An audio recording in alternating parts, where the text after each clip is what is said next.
We're live. Welcome, ladies and gentlemen, boys and girls. How you doing? My name is Justin Collins. I'm here again, as always, with my partner Chaz Case, and this is another episode of ATA Across the Aisle. Oh boy, Chaz, we got some stuff to talk about today, huh?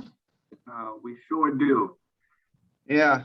So I don't know how else to describe it, but since we're going to talk from two opposite points, I will try to introduce this in a neutral sense before I lay my side of it into it. So a lot of bad things happening in Afghanistan. We recently pulled out our troops in effort to, as the president says, back out of the endless war and get our troops home safe and etc. But there are some obvious repercussions to that.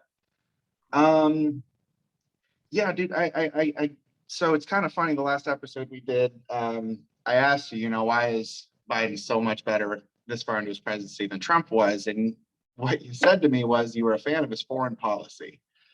Well, Chaz, my friend, the floor is yours. I would love for you to explain to me how this foreign policy is lovable at all.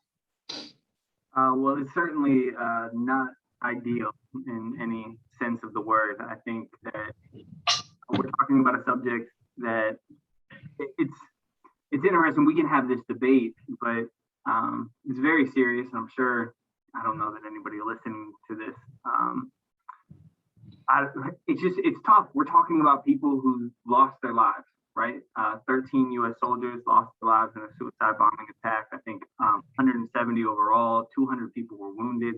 Many more will probably be traumatized for the rest of their lives because of this incident.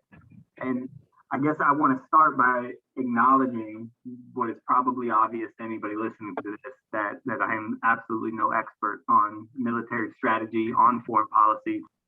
And what I've learned from my role in administration is oftentimes it's very easy to Monday morning quarterback and not have all of the information at your hand. And that most decisions are not made by one person, that they're made by many people.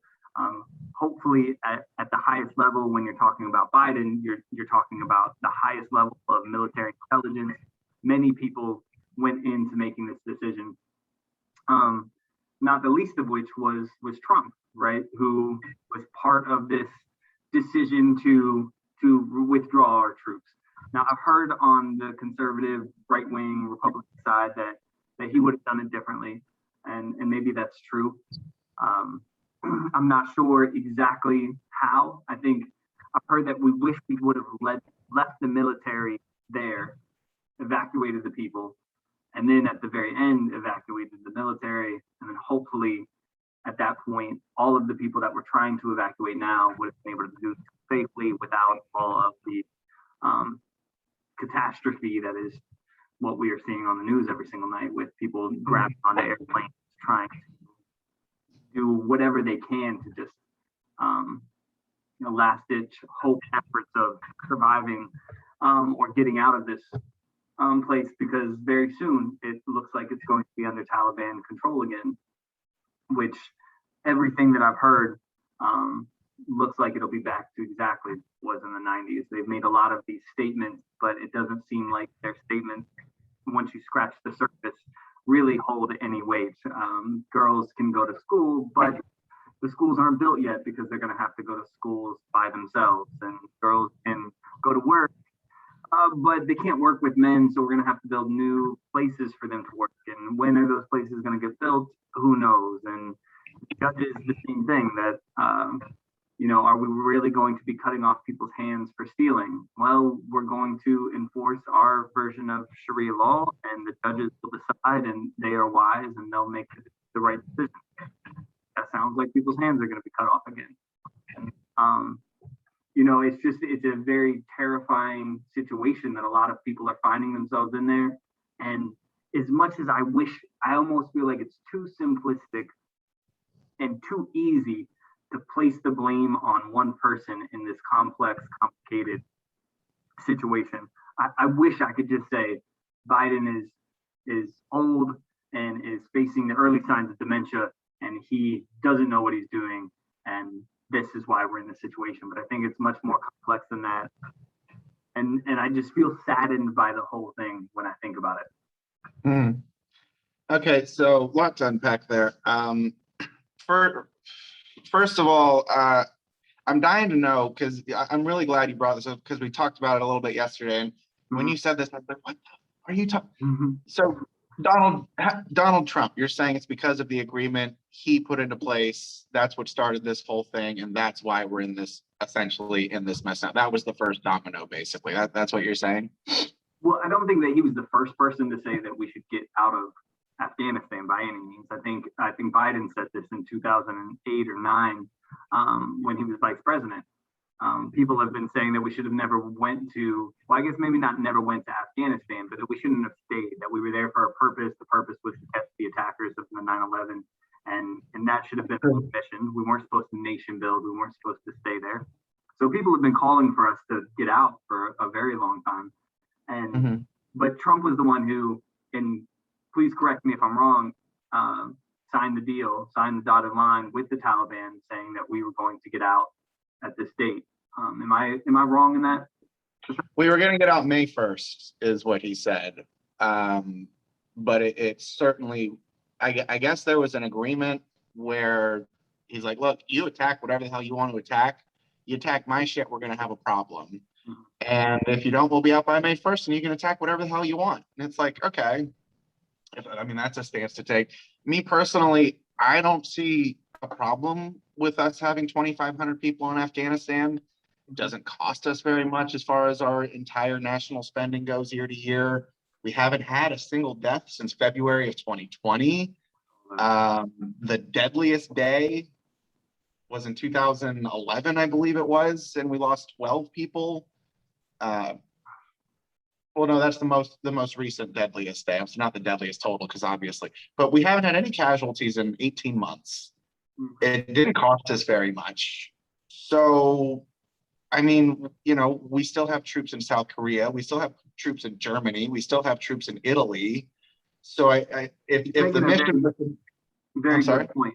I apologize. You're making a very good point. I spoke to my father earlier today, and he said the exact same thing. He said, I wish we would have established a base, a permanent base there, and used it for our military operations and military trainings, and then to help the Afghanistan government whenever they needed it.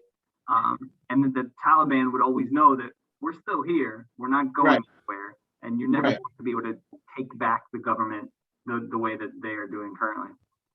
Right. So I want to take your stance, and I just want to flip it on its head real quick. Okay. This is exactly Joe Biden's fault. This is exactly because Joe Biden is a doddering old fool. He's losing his marbles, and he has been wrong on every foreign policy stance he has ever taken as a professional politician. He didn't want to do the bin Laden raid, and now he's out here championing like our mission was to kill bin Laden, and we did that. It's like, you were against that at the time, Joe. We remember this. We're old enough to remember. And I'm sorry, I challenge anyone watching or yourself, show me one time he's been right on foreign policy. So that's the premise. That's going to set the stage for this. But I'm going to throw a little twist at the end. So just hang on with me for a minute. So Joe Biden, in his effort to pull us out of the endless war, which again, no casualties in 18 months, kind of hard to call it a war, but okay, endless war. The first thing he does is he pulls the troops out. He pulls the soldiers out first. Now, and he's sitting here saying this was a unanimous decision amongst the generals or the leaders of the military, and it's like, there's already widely available information saying that's not true. Many people told you this is exactly what was going to happen. Nobody thought it would happen in 10 minutes like it did, but they certainly told you this was going to happen. But okay, you pull the military out, and that leaves you in the position where we're literally asking the Taliban, hey, do me a favor, let these guys through. We still have till the 31st. You told us we have till the 31st. Just please let these guys through, and then we'll be done. And you guys can do whatever the hell you want. We're trusting the Taliban to help us out in this, because we're not sending many more troops over there because we already botched it.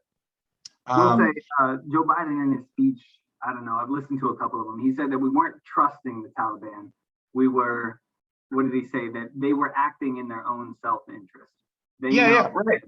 If they don't let these people go, go through that there's consequences. Right, but when you pull the military out, what are the consequences? Right. What are the Taliban afraid of at this point? What are you going to do? You're already, even at this point, even after the attack with the 13 people, Joe Biden said, our mission is still on track. They will not deter us from this timeline. The mission is the timeline now. It used to be you make a goal and then you build the timeline off the goal. But in this situation, the goal is the timeline. We just got to be out by the 31st, whatever happens. We're not here to. Crazy conspiracy theory was, so I've talked to a couple people about this, and one of the conspiracy theories that I thought, or that I heard, was that this wasn't the ISIS-K fighter who committed this attack, that it was somebody who wanted us to stay. That is, how do we get the United States to stay? Well, what we got to do is we got to do some sort of attack and then see what happens. And then maybe it won't work, but that's an interesting theory. Because I had never heard of ISIS-K up until now. And also, same time, when's the last time you even heard the word ISIS? You didn't hear it towards the end of Trump's presidency. ISIS was just a blip. It was nothing. It was like, a what? ISIS? That shit's taken care of. We were whacking people left and right, no problems. Well, so now we're really blasting on our media and the terrible job that many of our media do. Media organizations, I guess, do. There's incredible journalists, and what I've learned about Afghanistan in the past couple of days is because of these brave men and women who are out there putting themselves in harm's way and talking to real live people. I guess all people are real live, but people on the streets that live there. And so my heart goes out, and I absolutely am a fan of real journalism, but much of what we see on our daily news is just fluff, which is why we don't hear about things. And it's, they definitely, what is the word? They construct what we're allowed to know or what we do know. And so you feel like you're getting caught up on all the daily news when you turn on CNN or Fox News or whatever.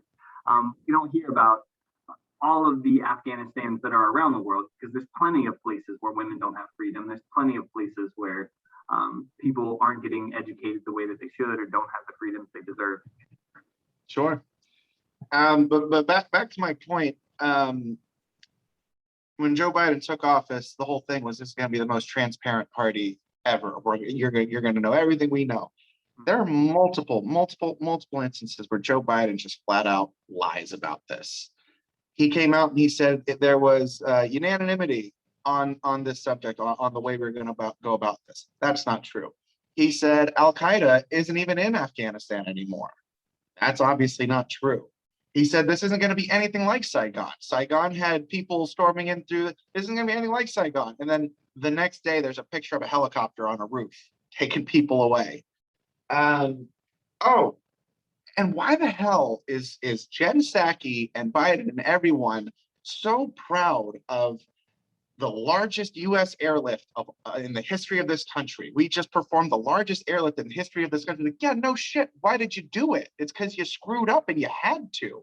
It's like the driver of the Titanic smashing into an iceberg and saying, oh, well, we just performed the largest lifeboat rescue mission of all time. It's like, well, yeah, it's because you sank the damn boat. Otherwise, you wouldn't have needed to do that.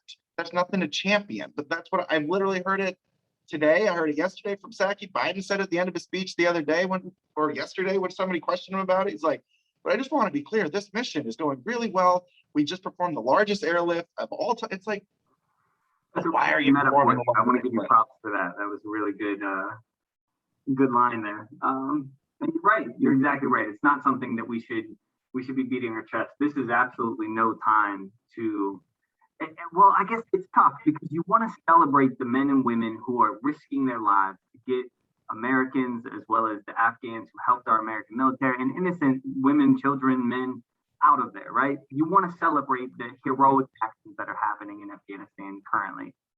Mm-hmm. I think there's probably a way you could do that without making it seem like you are beating your own chest.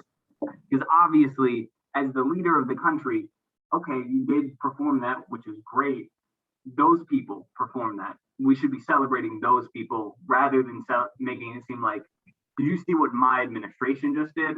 And I don't know how he worded it, but you're right on that aspect. We should be saying these men and women did something that has never been done because they are going above and beyond the Call of Duty. No, they did something that's never been done because I fucked up. That's what he needs to say. That's what he needs to say. But Psaki just the other day is talking about, I wouldn't call this anything but a success. You wouldn't? You wouldn't call this anything but a success? Okay, so again, Psaki person, because I am out of the loop. I've been dedicated to my Jen Psaki, she's the press secretary, the redhead who's always saying, let's circle back to this. She holds a position of call it anything but a success. Yeah. She told Peter Doocy, who, God love Peter Doocy. I think he's the last real journalist left in the media. This guy is just take no prisoners. Well, that's an unfortunate use of words by Miss Psaki.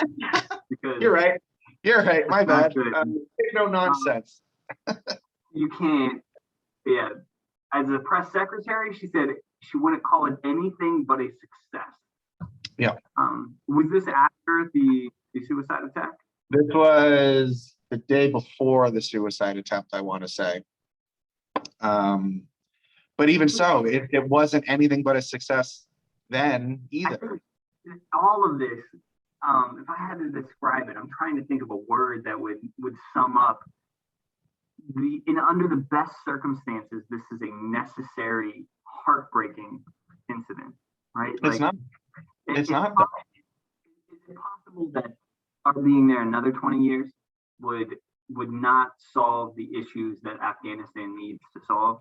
And so that it's maybe better that we are not present, that Americans are not present, because I feel like if another country was inside of our country and kind of providing the security, providing the stability, it would be very hard for our country to kind of organically grow into the country that we would want it to. Is it possible that our presence there is harmful to the growing of an Afghanistan nation that is democratic on their own?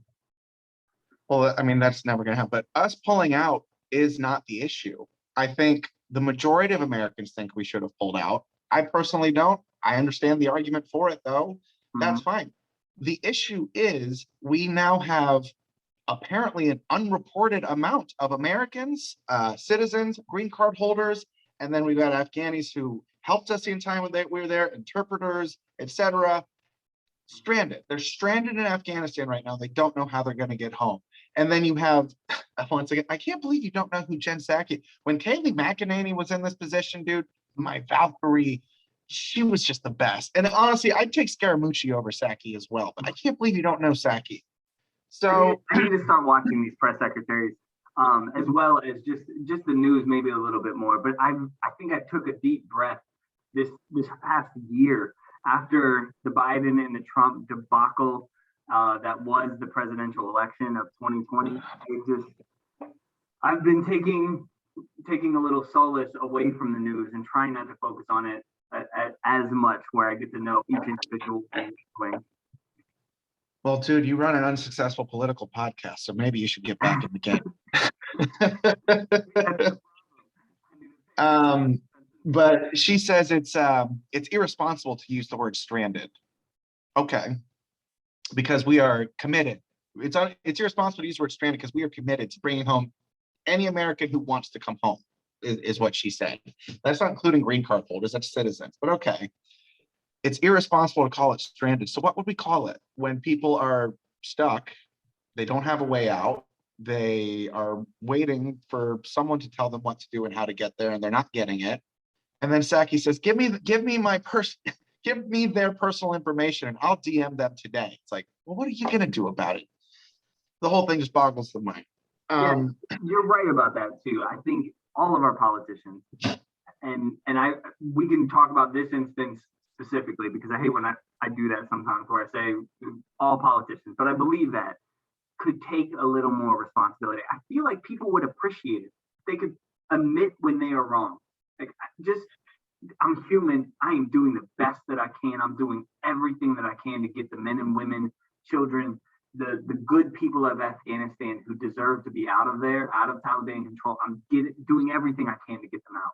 And I've made some missteps along the way because of faulty information. I made some missteps along the way because of whatever the case is. If you could articulate articulate that in a way that seemed genuine, that made you seem human, but that you are exhausting all of your mental and physical resources.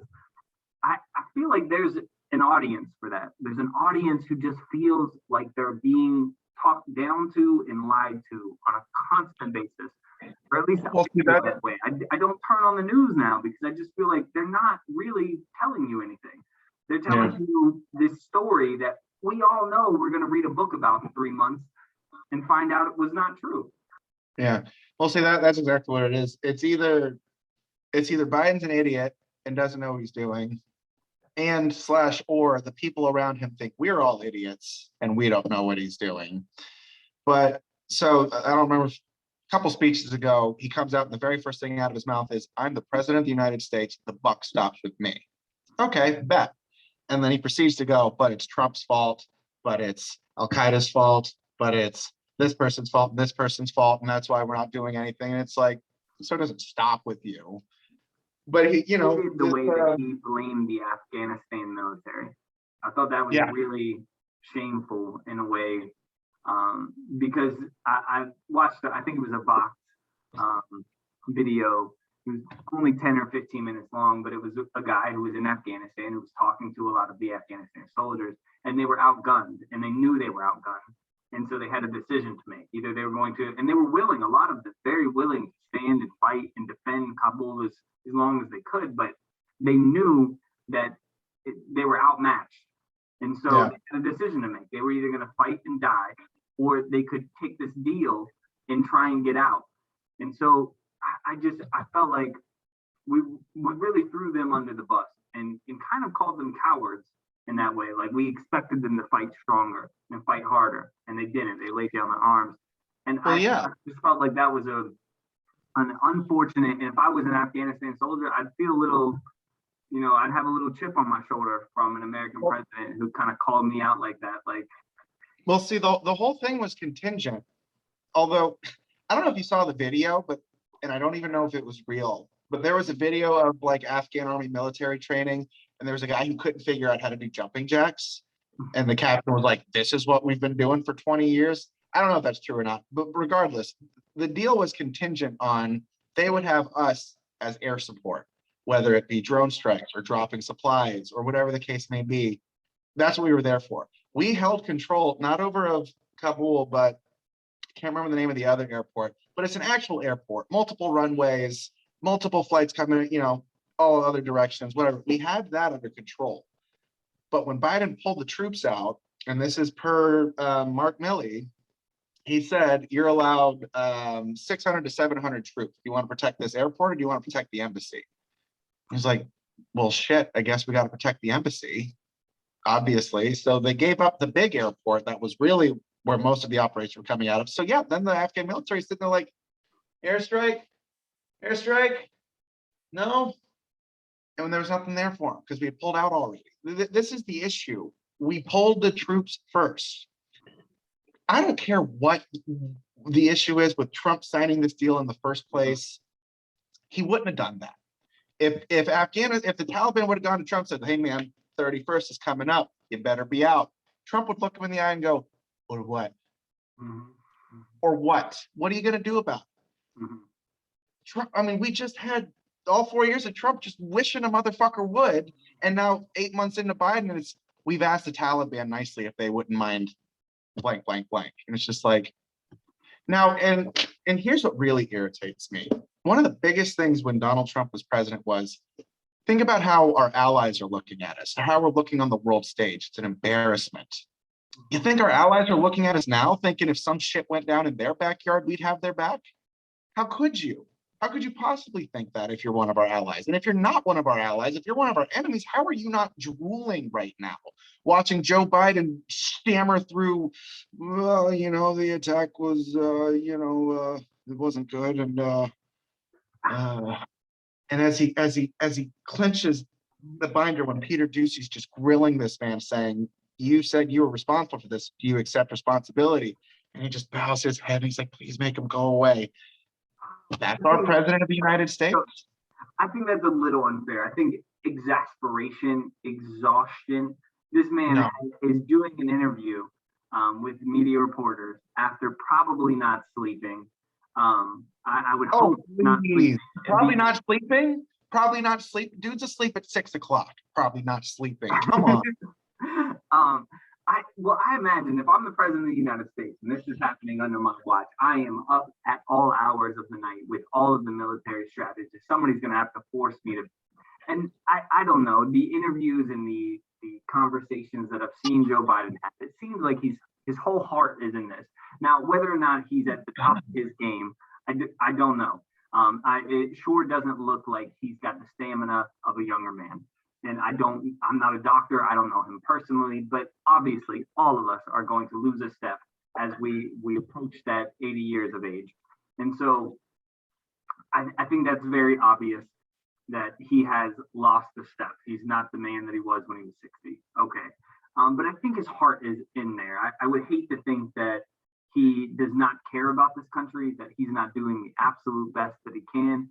And I think that when the way Peter Doocy asked that question it's not a gotcha, right? It's a serious question, but he asked it in that way. Remind me of the question. What was it? It was something to the tune of, you said the buck stops with you. So and then Joe Biden asked him a question, right? He goes, well, if you remember correctly, right. But what he said was, and this is what was missed in the whole thing, he said, if you remember correctly, the previous administration made this deal saying we'd be out by May 1st, and that's why nobody died until now. That's why nobody died until now. So you want to blame Trump for what happened, but even out of Joe Biden's mouth, that's why nobody's died until now, was because of that deal. Right. So he makes this deal that we're going to leave. So the Taliban kind of backs off and they say, okay, we'll wait until you guys leave, right? And then now not all the time. So but I think when he was asking that question to Peter Doocy, and Peter Doocy was not playing that game. He was not going to answer the question. He was not going to participate in a conversation. He had a question. He wanted to get the response from Joe Biden that he wanted. And it seems at that point, okay, now you're just attacking.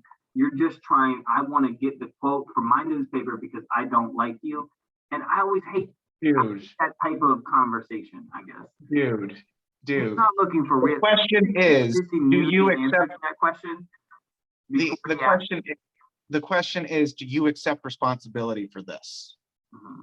That's not you're not, first of all, he's a reporter. He's not here to have a conversation with Joe. He's here to ask the questions that we want to know. Mm-hmm. Do you accept responsibility for this? To me, is about as basic a question as, how are you today? Like, you said the buck stops with you. You are the president of the United States. Donald Trump is not the president of the United States. You are the president of the United States. Do you accept responsibility for this? And he's like, well, let me ask you a question. It's like, no, motherfucker, you're not going to ask me a question. I'm asking you a question. Okay. No, and I get that. It's the lawyer, right? It's the kind of lawyer thing. But are you getting the complex perspective that would make you understand this whole situation? But if Joe Biden said, yes, I accept responsibility. That's it. End of the conversation. Like, okay, he does. Great. Is that what Peter Doocy was looking for? Was just, yes, I do. Yeah, probably. But here's the thing. We want to keep circling back and saying, well, it's because Trump did this. Well, Joe Biden hasn't had any issue overturning Trump policy up until now. So why is this one the same? Totally agree. And the buck does stop with the president. You know, I hate to always blame the president for everything because I think this is a conglomerate of many different ideas and decisions. But at the end of the day, the person who is in charge is the president of the United States. And so he has to take responsibility. This goes a step beyond that. It's not even just like, okay, I'm a chef in a kitchen. If some shit goes wrong, if food goes out wrong, even though I never even touched it, that's my bad. I'm the chef. That's not what this is. This is Joe Biden's fault because this is the result of Joe Biden's decision making. This was his call. His advisors told him, this is a bad idea. You shouldn't do this. He did it anyways. But here's the twist that I said, I referenced a little earlier that I'm going to come back around to. And I feel like this was spoken on and then was swept under the rug and we haven't heard anything about it yet.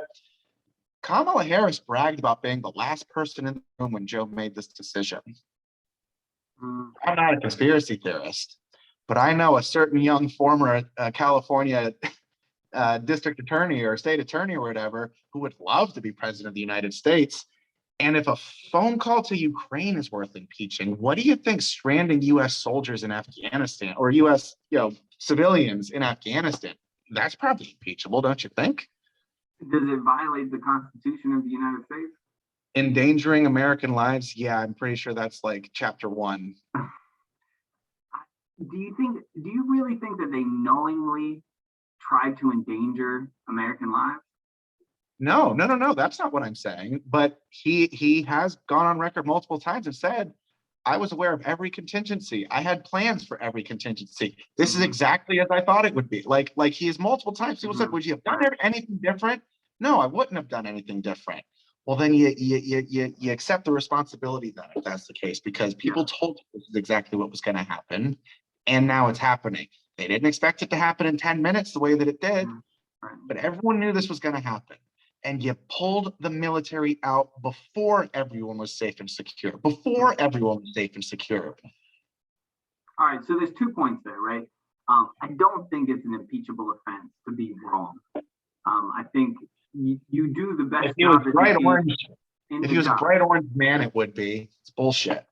Well, I think when you knowingly violate the Constitution and try to get other countries to dig up dirt on your, domestic opponents, I think that's a different situation than doing the best job that you possibly can and not getting it perfect. You think this is the best job that could possibly have been done? Well, obviously, I would hope that it's the best job that Biden and the Kamala Harris administration could have done. And like you said, that they thought it would last longer, right? Kabul wouldn't fall. If Kabul doesn't fall, then we have a much smoother evacuation, and most of the people get out without all of this chaos. But I don't want to attribute their being to. I mean, are you really saying that you think that Kamala Harris and Joe Biden knowingly tried to put Americans in harm's way? I just don't think that's true. No. Miscalculated. What I was half jokingly implying was that Kamala told Joe this was a good idea to get his ass out of office and move herself up. Okay. Obviously, that's half a joke. But I can't imagine that. I think Kamala's best chance is for Joe Biden to have an incredible 4 years, and then for her to take over after these 4 years. I don't think that she's the person to do that. No, because she wouldn't win. She wouldn't win that way. I don't think so. I think you get your chance.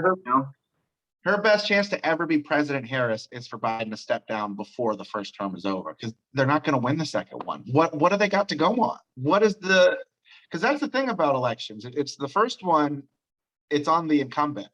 The second one, the I don't remember the word I'm looking for. Yeah. It's about you. What have you done? Right. What you're doing going to keep us going, or are we tired of what you're doing? Mm-hmm. And what's the biggest accomplishment so far in the Biden presidency? I mean, that supersedes this.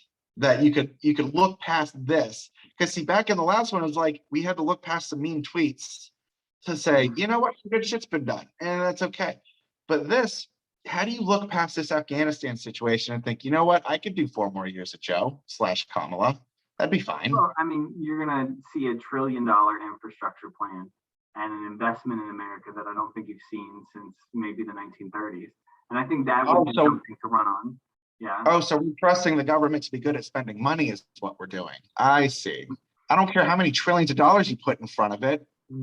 If 80% of it's going to political donors, who gives a shit?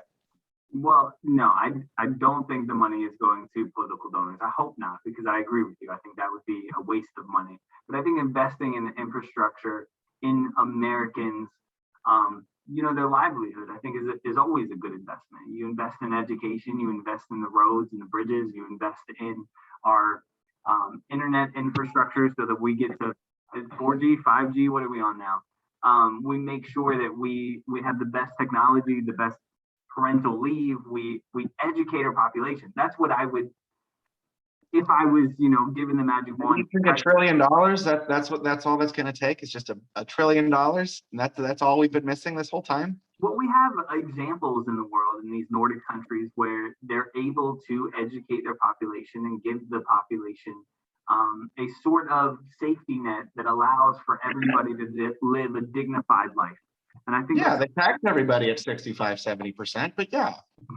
Well, I'm okay with that if we're all, because I think one of the problems that we have now is that we have a wealth gap. Now, I'm not saying that we should make it to where hard work does not pay off. We need capitalism, and we need that inspiration for growth and innovation, right? You need to have something to strive for. So we definitely should have incentives to make sure that the Jeff Bezos in the world have some place to climb, right?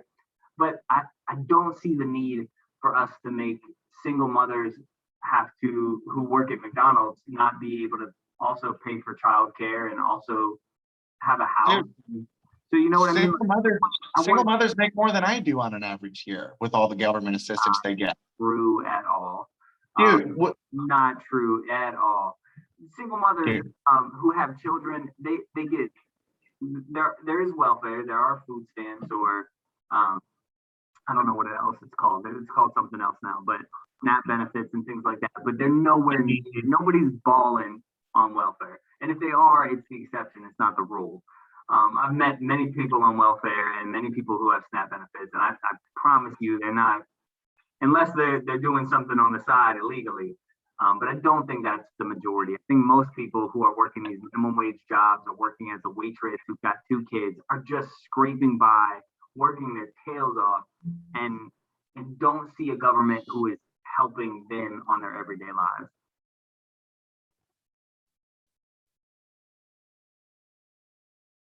Oh, did we lose? No, I'm here. Sorry. There you go. Okay. So this is getting off of Afghanistan. We wanted to focus on Afghanistan, but right. Yeah, I don't think Kamala Harris is the top Democratic choice in my opinion. I don't think she's the person that we're looking for in 2024. I think if she does run in 2024, we've got a very good chance of losing. Probably they're like Ron DeSantis or is it Nikki Haley? North Carolina. I think both of those candidates are pretty strong with the Republican base and have a really good shot at defeating a Harris ticket. I don't know who she would choose, but they're so part of the what is it? Clinton, Biden, this the Democratic machine that it just don't have the people behind them, and so they kind of screwed over Bernie Sanders in 2016, screwed over Bernie Sanders again in 2020, and I don't know who the Bernie Sanders, because it won't be him in 2024. But we need somebody who's able to get a message out there that is more genuine and less, I don't know, robotic and part of the establishment that it seems like. Enter Elizabeth Warren. I would think that, but she was the demise of Bernie Sanders. And I'll be honest, as much as I love Elizabeth Warren and a lot of her policies and ideas, and I think she's a brilliant woman, her backdoor agreements with the establishment party to destroy Bernie Sanders, both times, I think, because we needed her support in 2016, and in 2020, her not giving the support to Bernie Sanders was one of the main reasons Biden was able to defeat him in Well, I think one of the main reasons that was because she basically ran on Bernie's platform. She just fucked up and said how much it would actually cost. And everyone's like, whoa, whoa, whoa. I think she wanted the vice presidency. I think she wanted to be Joe Biden's vice president, and she thought, okay, I'm the left wing part of this party. Joe Biden's the center, and so he's gonna. And she was one of the top 5 candidates for sure. But she didn't get it, and in turn, I feel like she definitely threw Bernie Sanders under the bus, and I feel like we'd have a totally different country with Bernie Sanders. And I think the same way a lot of people who voted for Trump were looking for radical change. I think I'm looking for radical change, but it has to come from somebody who has brand new ideas that haven't been put to the test yet. And they kept Bernie Sanders on the fringe, and just like he's not going to be. Well, we're halfway to Bernie Sanders. You know, everything's much more expensive now than it was just less than a year ago. So we're half of what Bernie Sanders. Why don't we just don't have the shit that the inflation was supposed to give us. These are all things that it's easy to attribute to one person or an administration, but have many more factors at play. I'm sorry. I've been told for the last however many years that, because Donald Trump was president during COVID, that 500,000 deaths are on his hands. And it's just like, okay, we could play that game. But now we say 13 US soldier deaths are on Biden's hands. Like, whoa, let's look at the complexity of this if you don't. It's like, yeah. Well, no, I think Trump used to talk about how Black unemployment was the lowest that it had ever been. And we were saying the same thing. It's complex. It was a lot of times the Obama economic policies that Trump inherited that were just down.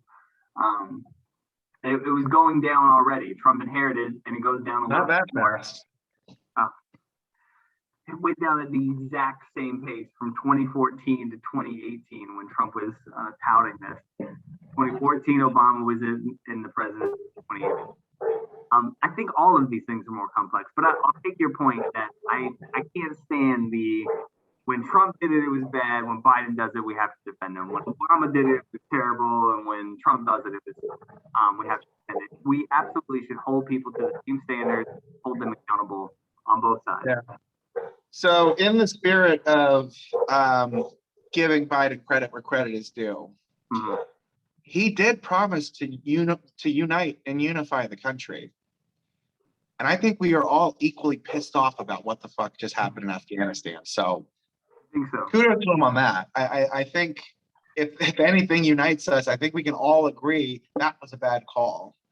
Yeah, I do. I think this could have been better, right? I think I would hope, and this is the part where I think I wish somebody like his press secretary should be advising him to take a little responsibility and be a little bit humble in this instant and say, we absolutely could have done this better, obviously. I don't know that I could have made a better decision with the information that I had at the time when I made the decision. And here's where I messed up. If I could go back, I would do this differently. But I can't, and so I'm going to do the best that I can from this moment on. And I think there is something like that, but I have noticed in every job that I've had, leaders are very reluctant to admit mistakes. And I don't know why that is. I think they want to look in some ways unbeatable, undefeatable. They are the all-powerful, they've got all the answers. But what I've found in my own interpersonal relationships, that people trust you so much more when you can just admit that you're doing the best that you can, and that when you make a mistake, you make a mistake, and that's okay. Yeah, especially since the first thing you said once you got back in office is the adults are back in charge. It's like, okay, well, the average adult knows to accept responsibility when they mess something up. So there you go. It would be a very good opportunity for him to show that. You're exactly right. And it does look like he's kind of defensive about his. Yeah, and see, look, if anybody would come out and say, look, we just don't care about Afghanistan anymore, we're pulling out, fine. But it's this whole, like, we're pulling out, but we still believe in the people in Afghanistan, and the Taliban are going to make sure that everyone passes. It's just like, no. It's a really sad time for the people in Afghanistan who don't support the Taliban. That's what I'm saying. It's this talk like, I think. Yeah, it's this talk like we're totally going to leave them holding the bag, but we believe in them. They've got this. The military is ready. And then in 10 minutes, the Capitol goes down. And it's just like, well, what are you going to do? But this is what we planned on. We had plans for every contingency, and this is all exactly as it should have gone. And it's like, well, then this sucks if this is exactly how it was supposed to have gone, because. And that's my position. It sucks. This whole thing it really does. It sucks. And hearing the stories about, I did a little bit of history, and only from like the 1960s on, but you hear about these times in the 1960s where Afghanistan was very westernized, where that everybody was being educated, and that women were allowed to move freely and speak freely and work, and just the change that has happened in the past couple of decades, few decades, I guess. It's amazing that a country can fall like that and change like that so quickly. It makes you very aware that the freedoms and the democracy that we have and hold dear are not inevitable. That Yeah. something we have to make sure that we defend. Yeah. So I've got a friend of mine, someone that we often get in these kind of spats and arguments, and he was trying to explain to me why it's so important for the United States to play mom, essentially, or the world police. Right. But the way he phrased it was, don't think of it as world police, think of it as we're playing mom, right? So someone, if the kid's in trouble, they need our help, mom swoops in, they make you all better. They say, we've got this, it's going to be okay. They pet your head, they rub your belly, whatever the case. And he's like, and the reason why we have to do that is because if we don't, China will. And then if China becomes mom, then we're screwed. So the way he kind of explained it is, like, and it's even happening now. Like you're seeing China basically talking to all the allies around that area, talking about, yeah, United States is out, do your thing, we've got your back, no problems. You know, Russia, the same shit. Russia's coming in and they're basically promoting all out uproar. So we play mom, right? The United States is mom. We're in Afghanistan for 20 years, and then we pull out. Poof, we leave $600 billion in weapons and machinery and vehicles. I think something like they own more Apache helicopters than any of the surrounding countries in that area because of us. I've gotten some reports from people. They're doing these controlled detonations, right? Or I've listened to some of these reports. They're also people who have flown these types of things. They're going to be inoperable in a month. Like you have to have a lot of special skills to be able to keep up with these sort of. Well, they've got so many. They can do trial and error until they get it right. I mean, they've caught so many of them. No, and I think the commanders on the ground. I mean, I do think people are. It's not like they haven't thought of that, but I agree. I mean, you know, leaving that much just in weaponry, right? Like you're saying, just in vehicles and weaponry, we're leaving $600 billion, and we're just leaving it there. It's like $600 billion when you think about, you know, our people here, and I'm definitely not somebody who considers himself, I don't know, is it nationist? What is the word? Nationalist? The national. I always think of myself as a human. I always want to think that we're all in this together, and the absurdity that which we live in is not realizing that we're fighting these stupid wars over whatever our little squabbles are over. But you know, if an alien came down and looked at us, he'd think we were very silly. But yeah, when you know, I fight every day in the education field and wonder why we are not paid more. And when you hear that $600 billion of machine equipment is not worth, you know, we can leave it there. We can just leave it there, and maybe in the hands of one of our greatest enemies, or at least with their ideals. You know, we're enemies with their ideals for sure. It makes me feel like were our teachers not worth that? You know, were our police officers not worth that? Were the people here in the United States not worth that? I don't know that that's the right way to look at it, but it feels like, gosh, we just wasted a lot of money, 20 years, and it's going to go right back to what it was before we got there. Yeah, well, the money is definitely one thing. It's not something that should be ignored. But we also just armed completely and totally the biggest promoters of terror in the world. And then at the same time, in Iraq. Yeah, same exact thing. That's how we got ISIS in the first place. But here's something I just forgot about until just now, and this is what pisses me off, I think, the most of all of this. So we pull out the troops. We could call it whatever the hell we want, but we're trusting the Taliban to hold up to their end of the bargain, even though they no longer have motivation to do so, because again, we've already pulled out the troops. So a few months ago, it was after Biden met with Putin, and he said he gave, I swear to God, and I laughed about it then, he gave Vladimir Putin a list of American entities that he does not want cyber attacked. Don't attack these 13 or 14 entities. So that was funny to me. I found that very comical. But now you're finding out in this scenario, he gave the Taliban a list of United States citizens, green card holders, and the Afghanistan people who have helped us this whole time. Gave them a list of their names. these are the people that need to be safe. And you're giving it to the Taliban, trusting that you didn't just turn this into a hit list. Like, oh, so these are the people we got to find. Great. Thanks. You made that easy for us. We were just going door to door, but now we've got this. He gave the Taliban a list of the people he wanted protected. And again, what's the motivation to do that? What's the motivation? What are you going to do about it? Well, gosh, all right. So when you put it like that, that sounds asinine. That sounds crazy, right? Absolutely crazy.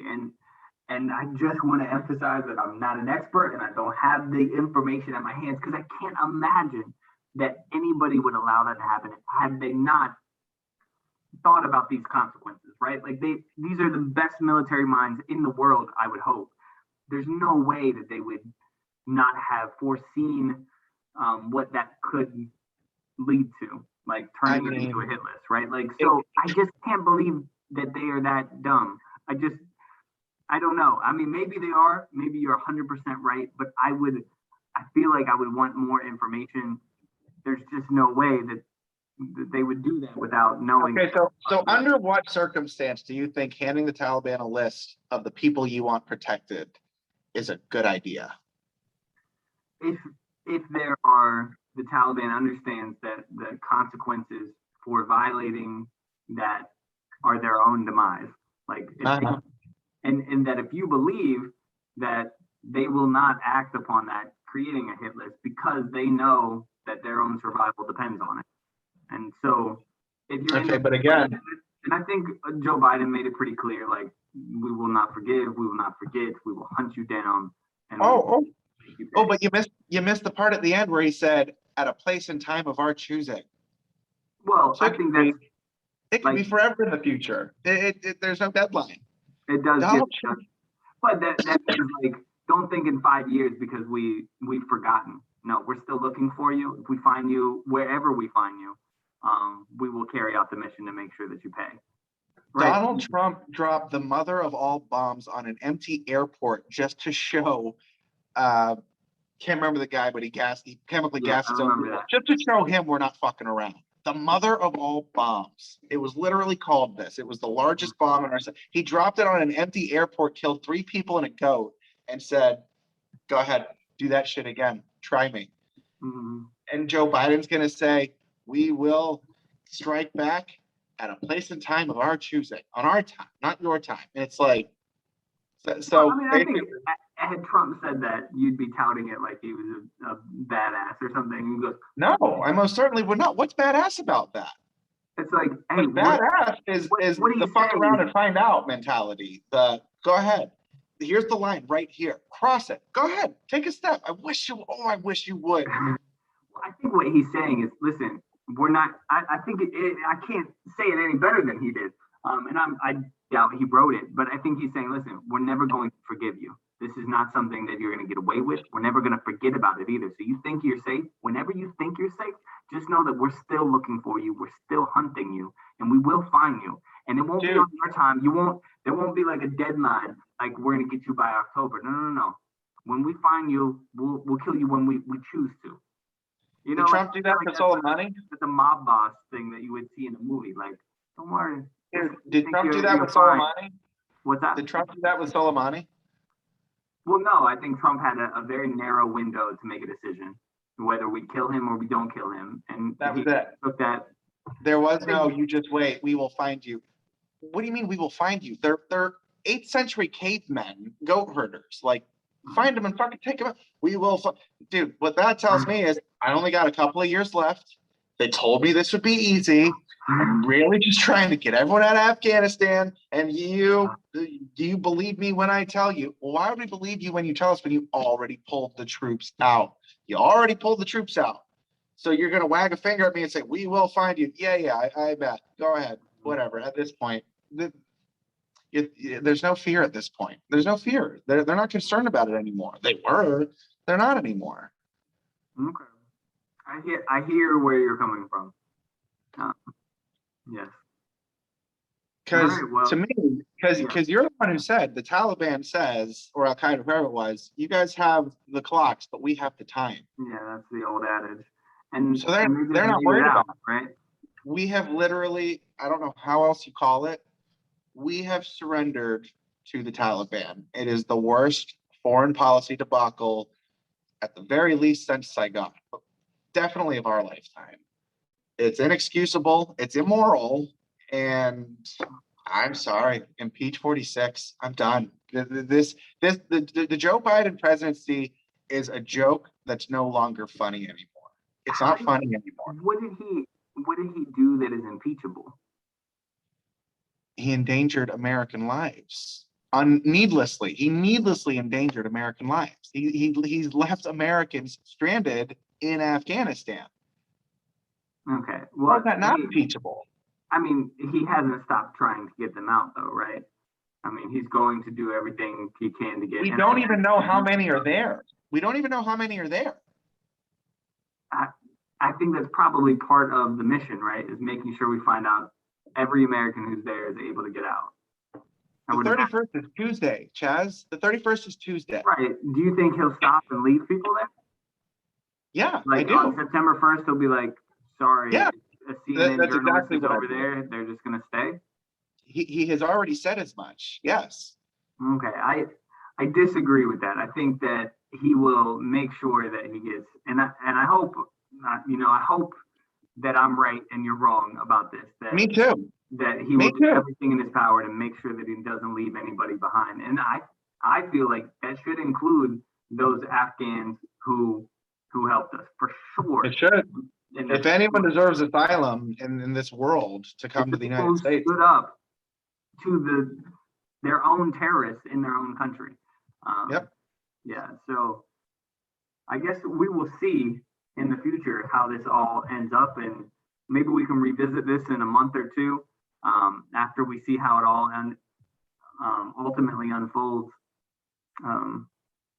But yeah, I think this is pretty good. I think we got a nice back and forth going here. Dude, I have been heated about this for weeks, and I tried not to hound you about an episode because every day something new would come out. It's like, well, I'm just gonna drive this shit home. And then I watched his speech last night. I caught the SN, and it's like, okay, I'm done. It's just not funny anymore. Well, I was okay. It's good to have these conversations because I don't see it through your lens, and having these conversations, every time when I leave this conversation, I feel like, okay, I've got a new perspective to kind of see it from and see it through. And so I think these are the kind of conversations we need to have more and more. Even though we end up disagreeing a lot of times, it gives me a new perspective to kind of chew on and think about. And sometimes I find myself on the other side after, maybe not right at this moment, but after a couple of weeks. Kind of yeah. So I appreciate well, that's what we do here at Across the Aisle. Yes, sir. Just try to get some perspective. A little perspective, a little conversation between opposing viewpoints or opposing views in general. But all right, ladies and gentlemen, my name's Chaz Case. I'm Justin Collins. This is Across the Aisle. We'll try and do better next time, folks. Thanks a lot. I think all right, there we go.